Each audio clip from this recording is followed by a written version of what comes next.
first part of the first chapter of American Craftsmen. As I was telling folks before, it's a modern-day fantasy of military intrigue and psychic spies, but with a backstory that assumes that Poe and Hawthorne were writing thinly veiled nonfiction about these craft families going all the way back to the founding of the country.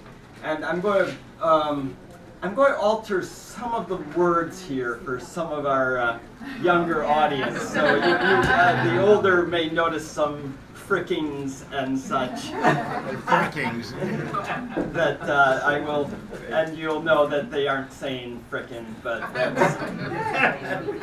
It's actually frack. So part one is called The Veterans of 1,000 Psychic Wars.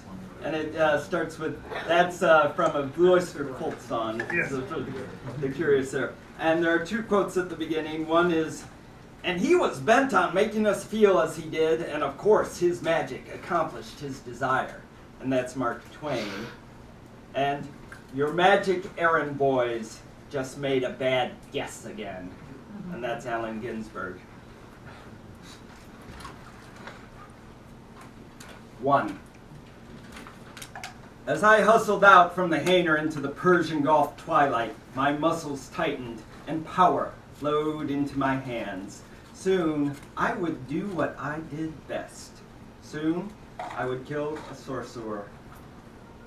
The U.S. Army base tarmac gave off a blistering heat mirage as I scrambled to cross it.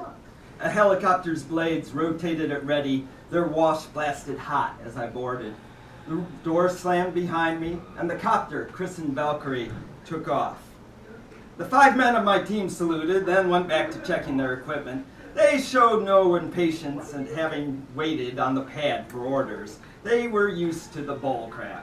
I sat towards the front for a quick off-headphone interaction with the pilot when we hit the spooky stuff. For a silent aircraft, the Valkyrie made plenty of noise inside. Next to me, Corporal Vulture Volant yelled my nom de guerre. "Casper, is that like the friendly ghost, sir?" "Not that friendly, Corporal." "A killing ghost, sir?" But seeing that I was unamused, Vulture again inspected his sniper rifle, and I was grateful that I didn't have to order him to shut the frick up. It was my fault for choosing a crappy cryptonym, and not just because of the ghost reference. Casper gave a clue to my job. Casper, or Caspar, had been one of the 3 wise men, a magus, or what Americans with knowledge called a craftsman. Why hide my identity only to give it away through the back door? My father had written me a warning that we Mortons are too practical about the craft and too crafty about the practical. Yeah, my real name was Morton, Captain Dale Morton. Other craftsmen tended to have strong opinions about my family. I didn't blame them. My men didn't know about my family or magic, but they aimed uncomfortable glances at me. I didn't blame them either. These 5 had trained together, a seamless whole, but not with me. I was too important a secret to expose to others for too much time. Our unit designation, MAC 66, appeared in no records. The Pentagon didn't formally acknowledge Delta Force and SEAL Team 6, but allowed their existence to be known. Craft ops were different. Knowledge of their existence could be fatal. 2 of my 5 were boot camps, green as Uncle Sam's toilet paper. Vulture and Lieutenant Shaheen were more experienced. Shaheen knew Arabic and regional detail and doubled as team medic, so he was Doc. And there was the old man, my NCO, Master Sergeant Z Zanol. All good men, but I couldn't get too close. They were smart enough not to question the bullcrap, but they would know the word from this land to describe me. Assassin. So, change of scene.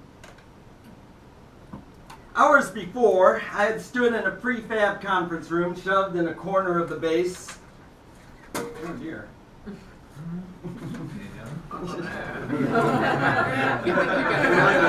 Always have a backup. Yeah. Technical difficulties, please stand by. Yeah. So hours before, I had stood in a prefab conference room shoved in a corner of the base hangar. The room served as an office for people who weren't officially there. Colonel Hutchinson had explained my mission.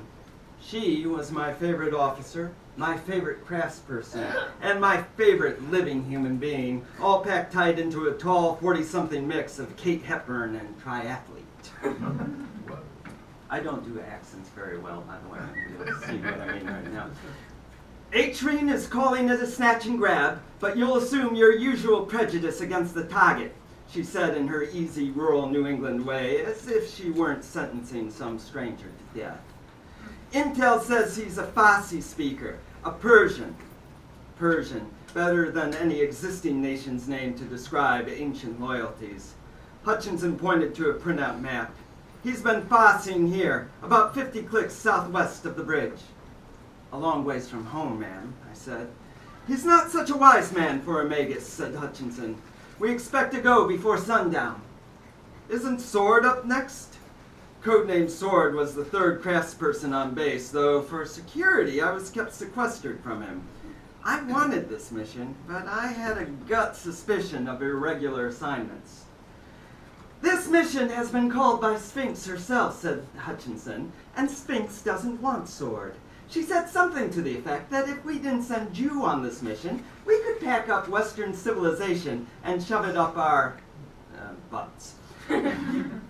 Me, ma'am? As far as I knew, neither the Peep Show at Langley nor their top oracle Sphinx ever selected the individual for an assignment. Don't let it go to your head, Morton. This bozo isn't important. Must be a butterfly effect scenario. So I crushed the butterfly, I said. Right, agreed Hutchinson. I respected Hutchinson more than my rarely seen parents, and whatever Hutch said I would execute with my usual and extreme prejudice. But it was more than personal loyalty. I shared the sense of duty of my ancestors. Philip Foggy Morton, who had delayed the British with bad weather at Brooklyn Heights to save George Washington's army. Richard Dick Morton, who calmed the storms over the English Channel for the D-Day invasion. And Joshua Morton, who gave the last full measure for the Union he loved. Like them, I would serve my country to the utmost. I checked my watch. We'd be within 40 clicks by now. We were coming in low and below radar, but I wasn't worried about the conventional firepower of the locals. The target would strike soon. I kept my anticipation of the supernatural blow to myself. The first sign of attack came as a gut-lurching sideways drop, followed by another. The chopper shook as if an oversized child was pelting it with boulders. Yes, a probable spactad, spooky action at a distance. I clambered forward and crouched behind the pilot, Lieutenant Nguyen. She had "Born to Kill" on her helmet. What's that turbulence? I asked. Sir, we need to turn back, said Nguyen. Just because of some wind? Look at this, said Nguyen. On the radar, a wall of disturbance moved towards us. Sandstorm. Fly above it? Wow. I've never seen anything go so high, said Nguyen. Keep flying, I said. We'll be fine. But sir, that's an order. Yes, sir. Fortunately, Nguyen had been thoroughly warned to follow my every order, no matter how apparently suicidal. But she didn't sound happy, no ma'am.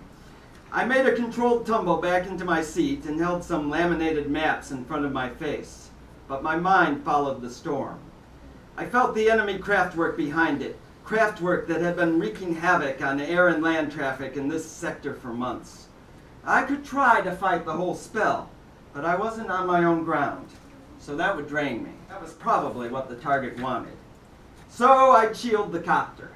It would look strange, but what could the pilot say? I touched my hand to the wall of the aircraft and rubbed and patted it like a horse. Calm air. I felt the pulse of the life of the air beyond. Calm air, I murmured, and the air around the speeding copter flowed calmly by. My headset crackled. Sir, said Nguyen, the sand is blowing, but we seem to be in a clear pocket. Roger that. Carry on, Lieutenant. Compulsively, I checked my weapons and gear again, way beyond the necessary. I carried a Heckler & Koch MP5 submachine gun with its clean first shot, and a Sig Sauer P226 9mm pistol, because I didn't want to adapt my father's .45 with the electronic safeguards.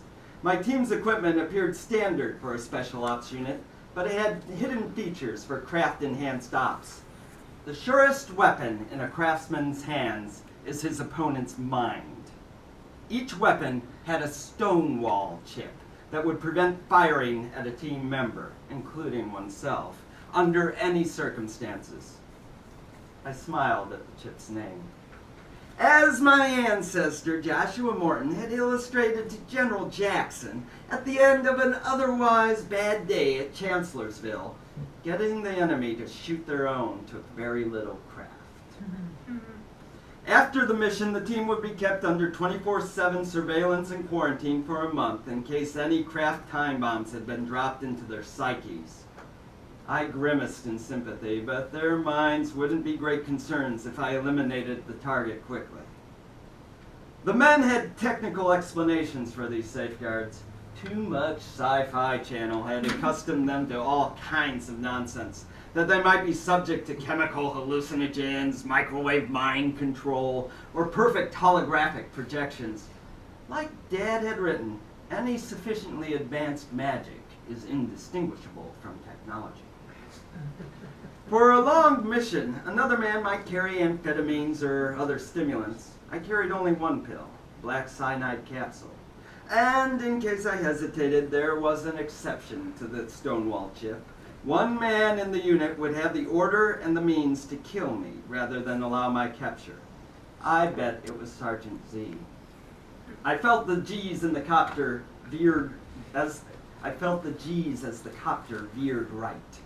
"Sir," said Nguyen on the headset, "we're about 2 clicks from the target location, approaching from due south."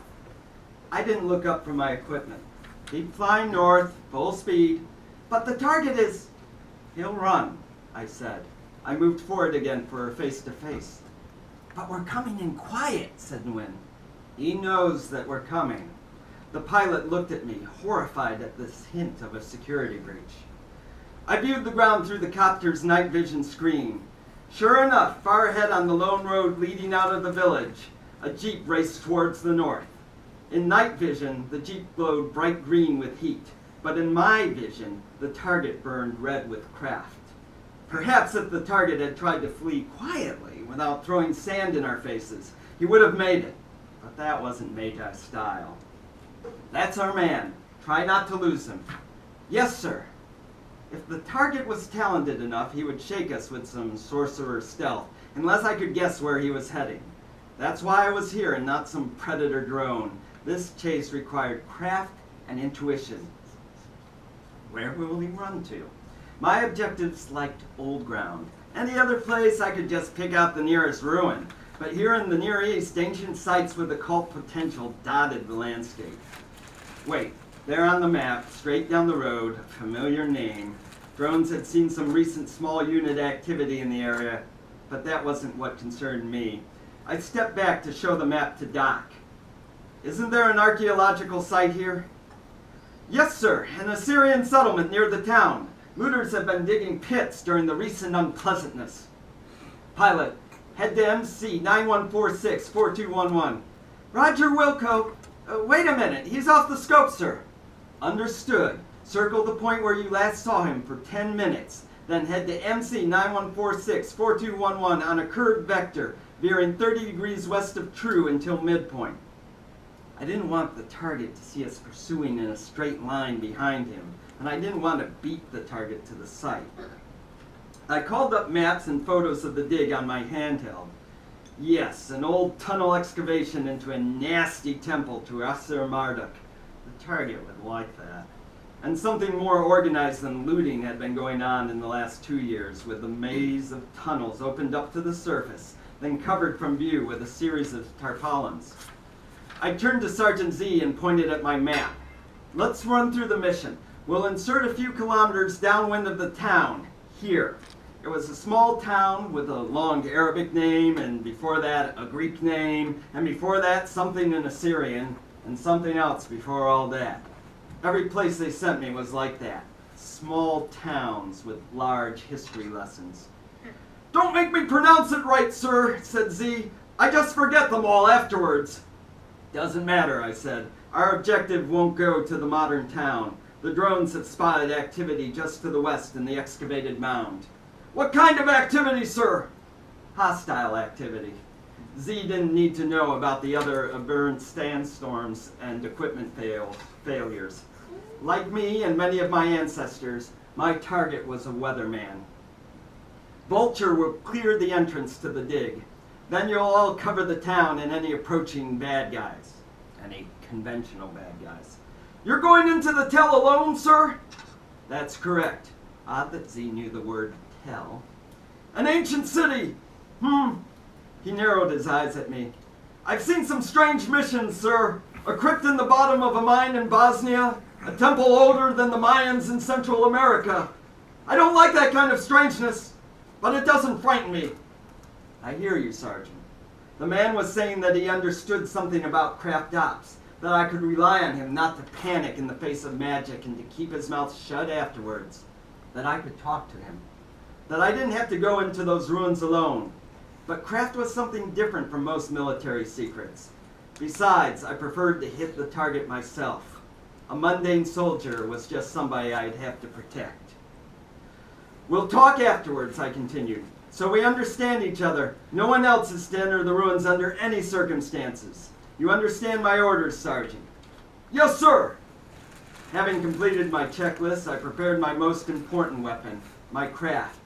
I focused on my breathing to find my center. I hit the mute button on my senses. The chopper engines, the camouflage colors, the smells of fuel, equipment, and sweat, all perceived through foam insulation. Very internal, intimate time. Turn the lights down low, baby. Some of this quiet bubble was common to most elite soldiers before a mission, but some of it was the peculiar meditation needed for my power. Ritual and formula were just two possible focal points for magic. The essence of craft was to hold two exact images in one's mind at once, the thing as it was and the thing as it would be. Then, still holding the images, the craftsmen placed the word of action between them. To do all this instantaneously required talent, practice, and energy. But with my power running high, one of my natural gifts showed itself without effort. The team's auras flickered around me, the small letters of their sins, scarlet A's of petty fornications, and K's of military duty. Why does this keep happening? Tried to distract me. I ignored them. In my bubble, I waited. I was alone. Nothing else existed. I felt the craft energies flow up and down my spine. More than enough juice for one sorcerer. I was ready. Nguyen signaled. 2 minutes. I resurfaced. I mumbled a prayer to an absent god that this time my team would just face flesh and bullets, leaving the more powerful horrors to me. "Get ready!" The copter slowed to a hover. "Move out!" The metal door flew open with a side slam, and we were down the ropes and fanning out through clouds of dust in a scattered deployment. Better for this sort of op that until it was done, the aircraft not touch the ground or stick around too long. The pilot swooped away like a bat copter from hell. Enjoy. That's it.